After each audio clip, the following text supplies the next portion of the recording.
Welcome back to the Streets of Rage Trilogy.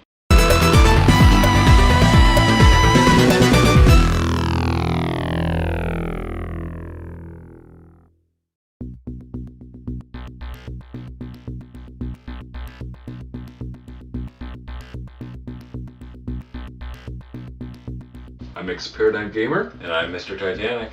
Oh boy, the Streets of Rage Trilogy has just been a blast so far. The third one's gonna finish things off with a bang, right? By bang, you mean blunt force diarrhea splattered out like a cannon blast. What? What do you mean? Let's just get this one over with. This is Streets of Rage 3. What, no box? Lol! What am I made of money or something? Streets of Rage 3 came out in 1994, when the Genesis was on its last legs. Finding a copy of this game is an expensive ordeal. In fact, you can get this game and many others on Sonic's Ultimate Genesis Collection for the PS3 and Xbox 360 for about $20 brand new, which is about 2/3 of the price of this card alone. By the way, that's how I recommend you pick these games up if you don't have a Genesis. So, what exactly is so controversial about this one? Well, American censorship, insanely ridiculous difficulty, and Freaking kangaroo? What? yeah, I think the best way that we're going to experience this is to just jump right in and give it a whirl. This is Streets of Rage 3. God help us all.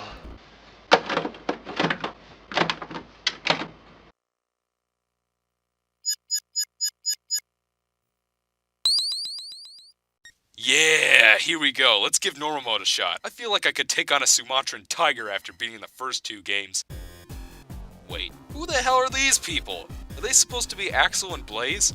Oh boy, our American localizers decided that Axel's white shirt and blue pants were simply too scandalous for American audiences, and decided that a yellow shirt and black sweatpants were far more appropriate for some reason. Same deal with Blaze. Instead of that sexy-licious two-piece red outfit, it's now white for some reason. Also, to nobody's disappointment, Max is retired from the roster, probably to go drink steroid cultures. Why would they change that? I mean, it doesn't ruin the game or anything, but it's certainly an odd choice to make this far into the series. It's like losing your pet turtle and getting a replacement. It's not quite the same. Well, at least Skate decided to stay on from the second game. He seems to be a little stronger than the last time around, so that definitely makes him a little more useful than in the previous game. Who's this new guy? Dr. Zan, a mysterious new ally, has a very interesting moveset. He's a human-machine cyborg android who happens to be 6'7" and weighs 332 pounds. He's got an incredibly long reach, but he can't use weapons. Instead, they turn into weird glowing balls and improve his attack, I guess? I don't know. Every once in a while, I'll play as him. He's not as strong as Axel, but his combos can really pack a punch. Well, I guess for old time's sake, I'll play as White Blaze. And I'll be dear old Axe. So we get this strange introductory cutscene in which Axel reads a letter he received from Blaze. Presumably. Mr. X is trying to replace city officials with robotic copies. Apparently, the Syndicate has kidnapped the chief of police and has set off a series of bombs across the city. Blaze, Dr. Zan, and Skate invite Axel to join them in the third and final crusade for justice. This is a kind of strange direction to take the series. Oh well, at least it's different from the first two games. Streets of Rage 3 actually has cutscenes in between levels. While they're a nice step up in presentation from the first two, they don't exactly make much sense. Stuff just sort of happens and you go from level to level. There's a story here, but I couldn't really care that much about it. Ugh! What happened to the soundtrack? It doesn't sound anywhere near as good as the first two. That's just the style of this game, man. All the music is raging techno-electronica, which does fit the mood of the game, but most feel like it's such an unwelcome change in style and instrument quality. I still like the soundtrack, though, and it certainly does have its standout tracks, but it's definitely not up to par with its predecessors. The biggest reason for this is that Yuzo Koshiro handed over most of the tracks to Motohiro Kawashima, who did a few tracks in Streets of Rage 2, including that amazing expander theme. Well, the work of the apprentice definitely does not live up to the master, at least in my opinion. It just sounds like any old Genesis soundtrack, which isn't necessarily a good thing. Well, the combat is certainly more fast-paced than either of the first two. Yeah, they've added a dash and a roll feature. If you double tap the D-pad in any of the four directions, you can roll up and down and run left to right. This is the speed I was craving for in the second game. They've also revamped the special attack system. Gone is the arbitrary time limit nobody gave a shit about, and in comes the special meter. When it reaches maximum, you can unleash a single special move without losing health. This adds a welcome sense of strategy to the special moves that certainly wasn't there in either of the first two. You will still lose health if you try to use them when the meter isn't full, so watch out. Gone are the metal pipes, replaced with bats and wooden planks, as well as all the other weapons from the second game. This time around, however, the weapons degrade with each hit, similar to such games as Dead Rising. And now, let's get into the game's fatal flaw, what cursed the series to damnation for the rest of time: the difficulty. Oh my god, this game is absolutely insane! Oh come on, it can't possibly be all that bad, right? Just you wait. Axel and Blaze make their way across the pier to encounter Shiva, who proceeds to launch a hurricane of mooks at our heroes. Seriously, you think this is enough? Eventually, Axel and Blaze corner Shiva in the alleyway. Damn! 2 health bars? This guy is almost a copy and paste of the Shiva from the end of the last game. You know, the boss you fight second to last? Just look at him jump around everywhere. He takes a lot of abuse, in addition to dishing out plenty of his own. Oh my god, I almost lost the continue on the first freaking boss. Goodness gracious. And bear in mind, folks, I've been playing this game off and on for about 3 years now. After you beat him, the jetpack jerk from the second game comes to his rescue. Come back and fight, asshole! Well, at least they kept the stage clear jingle. Considering the conspicuous absence of the theme that played at the beginning of the first two, it's a comforting reminder that what I'm playing is still a rage game. Level 2. Our heroes decide to head to a club controlled by the Syndicate to find clues on the police chief's whereabouts. The stage looks a lot like the first levels from the other games, except the music's a lot more sinister and unwelcoming this time around. This is one of the standout tracks in the game. It's called Dub Slash. Nothing much to talk about besides the overabundance of bikers and... that's a fucking kangaroo. Oh lord, people really tend to crap all over this game over the Roo. But it's really not that big a deal, other than the fact that it has 3 health bars. Actually, if you beat up the trainer first, you can select Roo as a playable character when you die.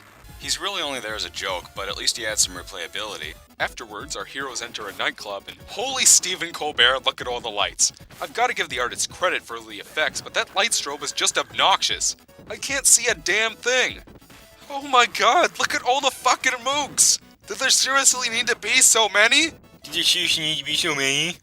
Yeah, that's what you sound like. So, here's the boss, and... Oh god, have mercy on our souls. No! The twins again? Yeah, except they've got twice as many moves to pound your face that much harder into the ground. And they've been renamed Mona and Lisa. Oh my god, stop moving around! Stay still so I can kill you! Did they really need to have 4 health bars? Ugh!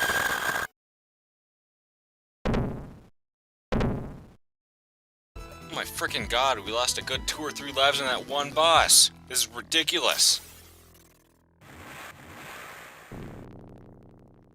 Axel is charged with kidnapping the chief of police, but Blaze finds a clue telling them that the Syndicate might be at the construction site. Level 3. It's a big construction yard, and you want more stage hazards, right? Well, there are falling barrels, wind that blows you into conveniently placed holes, which you can jump out of if you fall in, and... I died. I might as well show off the Roo. He has a strange moveset, with the ability to perform somersaults and a decent reach. He can't pick up weapons though, so that sucks. In the next area, you have to punch back a pursuing Killdozer whilst breaking down some stubby walls.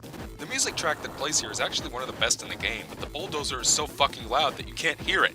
Overall, though, this is a pretty fun stage hazard. In the next part, it's pretty much like Stage 7 of Rage 2, where you're on an elevator beating the crap out of more mooks.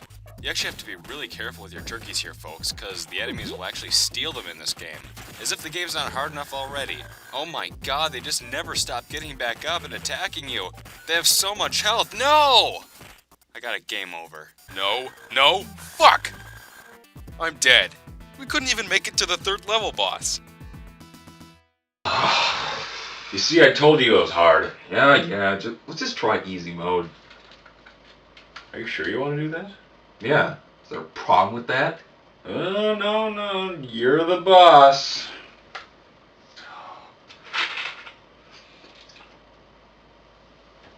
Seriously, where'd you get that? Alright, even on the easy difficulty, this game is nothing to sneeze at. There's still plenty of mooks to deal with. Alright, we made it back to the 3rd level boss. Who is... Axel? With purple gloves? Nope, he's just a robot duplicate who can move much faster than us without dodging or running. Cause that's fair, right? Not to mention the fact that he has to absolutely have 3 health bars. Do I need to remind you folks out there that this is supposed to be the easy mode? After taking down the robotic Axel, our heroes argue a little more and then find an underground passage to the next level. Because that makes sense, right? Climb to the top of a construction yard, and you'll find a magical path that somehow reaches underground. I'm guessing that this is the same logic that allowed Blaze and Axel to return from the center of the Earth in the last game. Level 4. Our heroes explore the subway system under the city. This is also where the difficulty really starts to ramp up. There are mooks everywhere. There's also a really fun stage hazard, these incoming trains that you have to use your roll to dodge. They'll also clear out any mooks that get in their path. It's a very unique feature of the level design that keeps things fresh. Yeah, it's great. Until you get to the next screen. You get cramped into one track while a bunch of projectile-throwing ninjas assault you while also dodging the trains. And I swear this part goes on for what feels like an eternity. Boss time! This time it's a trio of odd-looking ninjas called Yamatos that work for Mr. X. Almost like a certain other game I know of. This boss has 3 stages and goes on way too long. Seriously, they never stop moving long enough for you to hit them. And even then, they have 3 health bars each. Again, this is easy mode. This is ridiculous! Look at how many lives we lost! And that had to have taken at least 5 straight minutes to kill these assholes. All the other bosses die within less than 1, because Lord forbid the bosses not take a million fucking years to kill. Level 5. Blaze and Axel start climbing up a Japanese pagoda while fighting even more freaking ninja mooks. Wait, I've never been here before. Some kind of secret passage with extra lives? Cool. After a while, our heroes arrive in what appears to be Mr. X's headquarters from the second game, and face yet another onslaught of mooks. And these ones just never seem to stop coming. And again, we've said this before, but I think this bears repeating. This is easy mode! I can't even imagine what this clusterfuck is like on hard mode. You think this is hard? Try playing on hardest mode. If you manage to beat that, I think you can even unlock something even higher, called Mania mode. It's present in the second game at least. Like, how do you have a difficulty that's harder than hardest? Oh, believe me, they've found a way. And what's crazy to think, Streets of Rage 3 on easy mode is harder than the first 2 games on hard mode. Huh? Oh my god, can the mooks please stop coming? No! I died? Game over? On easy? Looks like I made it to Mr. X at least. Wait, already? Isn't this only level 5? Just watch. Mr. X, welcome to my humble abode. I've been expecting you for some time. Tell me, Axel, what kept you? Enough of your games, what's going on? I'm replacing the current city administration with some more dependable subjects, starting with the chief of police. Gasp! What have you done with him? Relax. He is in a safe place awaiting your rescue attempt. Why don't you come and join me? I mean, you've beaten my ass into the ground like twice now, but surely you'll join me now that I've kidnapped one of your closest friends and sent endless onslaughts of mooks for you to fight. Alright, let's see if I can't push through. Oh look! More mooks. Because we haven't fought enough of those already. Guess what?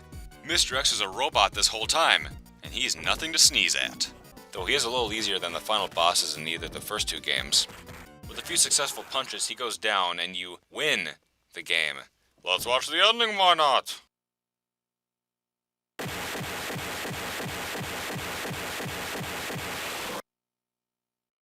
All that effort and you only defeated my stand-in. You have not discovered the location of my hostage, and while I have him, Axel is thought to be a criminal. You play this game like a beginner. You'll have to do better than this to defeat Mr. X. We must try harder, amigos. We can't let this maniac take control of the city.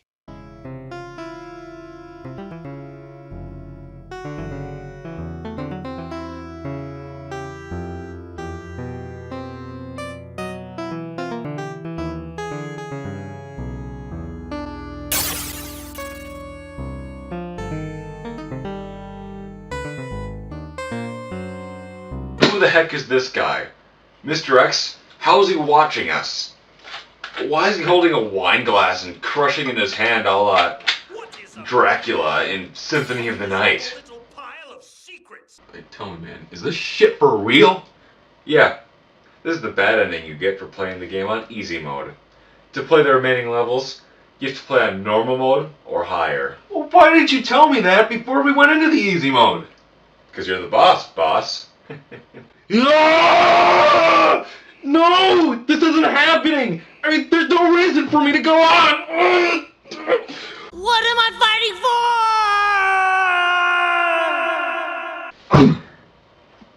I can't stand it. Relax there, buddy. Want to play the Japanese version? What?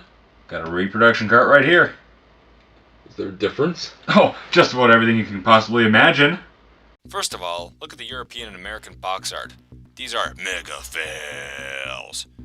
Just compare them to the Japanese box art, which is actually quite badass looking if I do say so myself.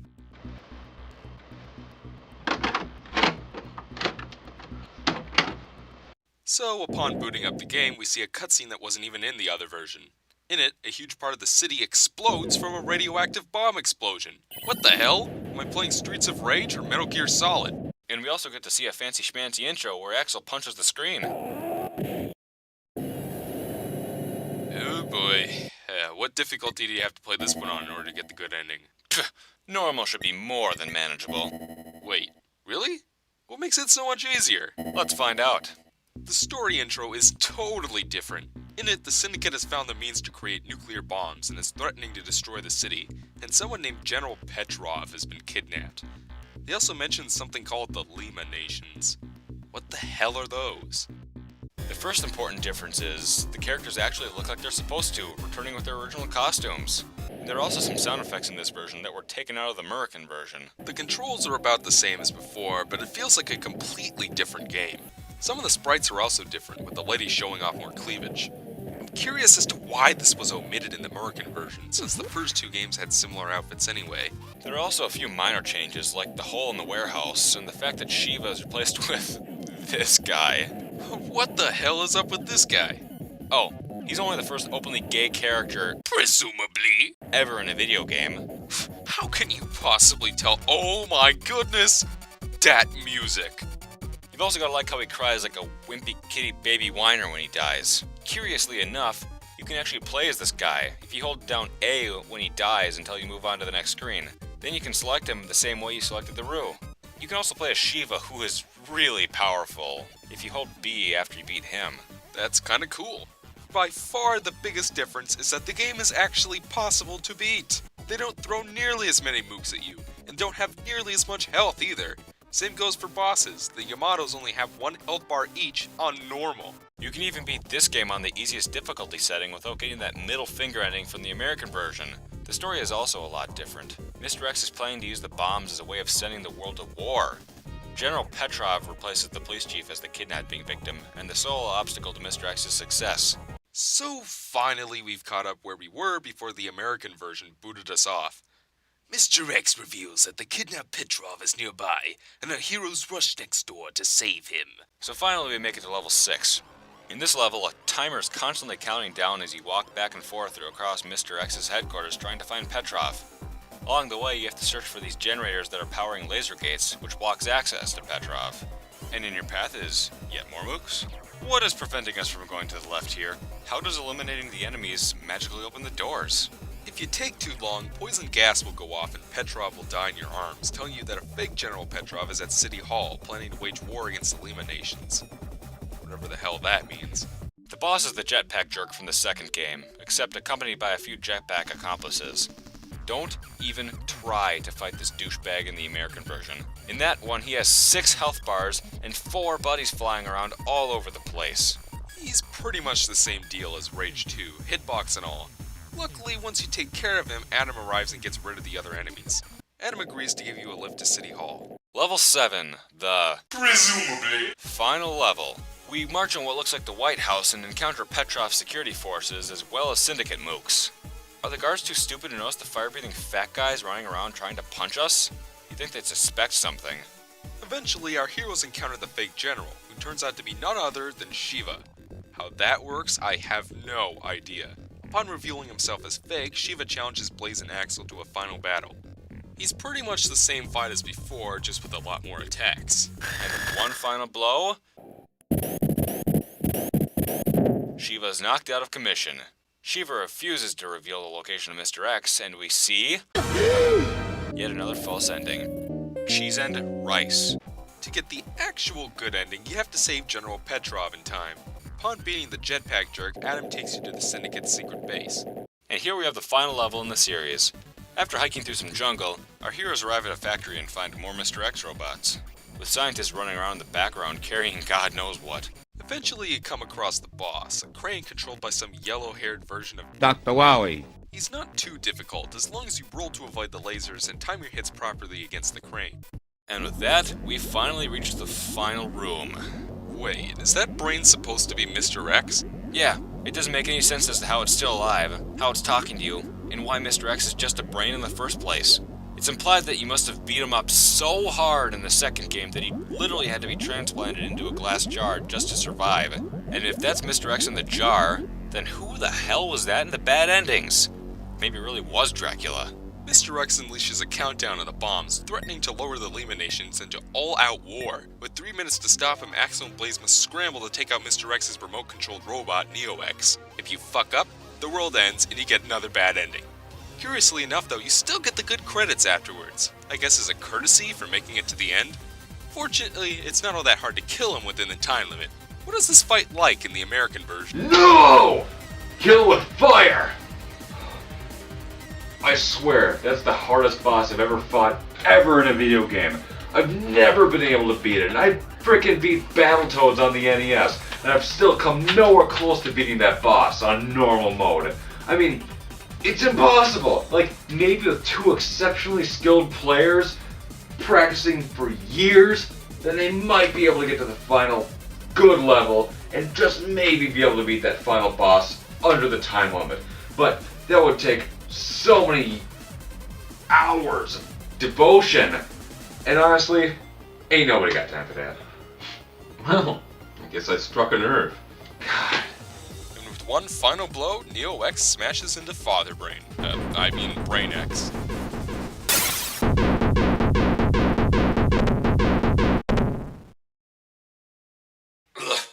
Losing consciousness. Beep, blip, beep. You won't escape alive! Everyone, get out of here! This base is gonna blow up! Blaze, check the computer terminal over there. See if you can unlock the doors. Understood. I'll give it my all. It's useless. The security protocols are too strong. We're running out of time.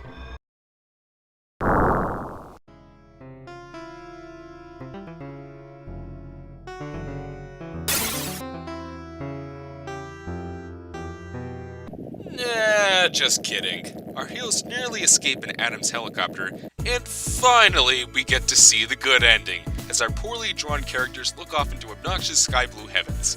And we actually get to hear the Streets of Rage theme, which honestly kind of brings a tear to my eye, like finding a lost brother in the middle of the circus. It almost makes me forget about all the horse shit in the American version. And with that, we have the Streets of Rage trilogy. So tell me, what'd you think? Honestly, I think this is my favorite of the 3. Really? Don't get me wrong, I would never say that about the American version. It baffles me to no end that they would make it so unplayably difficult for no discernible reason. But Bare Knuckle 3? Whew. This game is fucking awesome. The stage hazards makes things more than a tedious trek from left to right. The added speed and mobility bring a sense of strategy and control that the prequels were just lacking. There's also a unique boss for each stage, 3 to 4 endings, 3 unlockable characters, branching paths, and there's just so much fun to be had with this installment. The previous games were fun rides, especially Rage 2, but this just blows them out of the water. Sure, the music isn't quite up to par and the story is just kinda there, but with gameplay as good as this, I don't really care. Do yourself a favor and play this version if you haven't already. I feel pretty much the same way. I'm proud to own Bare Knuckle 3 in my collection, even if it is a foreign reproduction cart. It's easily one of the best Genesis games I've ever played, and I've played quite a few Genesis games in my time. While the first game has a nostalgic place in my heart, I'd argue that Bare Knuckle 3 is just as good, if not better, than the first game, and especially the second one, in my opinion. For those of you who thought that the third was the weakest in the series, I highly recommend that you try out the Japanese version, as it is clearly the definitive and true sequel to Rage 2. I'm glad I was able to share this experience with the newcomer to the series, a Super Nintendo guy no less, and to have him enjoy it just as much as I could have hoped. So the only question I still have is, did they just seriously never make a fourth game? No. After Streets of Rage 3 sold so poorly and was received poorly, they never had any interest in making a sequel. Even in Japan, where the game was actually good, nobody bought it because the Mega Drive had already been killed off by its competition. So nobody really ever got to play the real definitive version of Rage 3, not even the Europeans. What we got was a watered down bitch-slapped version that doomed the series to a permanent hiatus. So, nothing else? Well, there is a fan-made game called Streets of Rage Remake, which is what it sounds like. A remake of the first 3 games, combining elements of all 3 into one. I've never played it myself, but I wouldn't mind giving it a shot. You know, honestly, I wouldn't mind seeing a real fourth official one from Sega. With Sega making nothing but Sonic games these days, I could see a new Streets of Rage game faring well in the Nintendo eShop, the PlayStation Network, or the Xbox Live Arcade. Just look at how well Mega Man 9 and 10 did. How about instead of porting the classic Sonic games to every single fucking console known to man, you get off your fucking asses and make a new Rage game already? I'd definitely get it. Well, my friend, we've trekked across the city for miles, battled mooks by the thousands, side by side, and to you, I've got one final request. What? Get the hell out of my game room. Well, as always, I'm Paradigm Gamer. And I'm Mistertitanic. I hope you enjoyed the review. No, seriously. GTFO.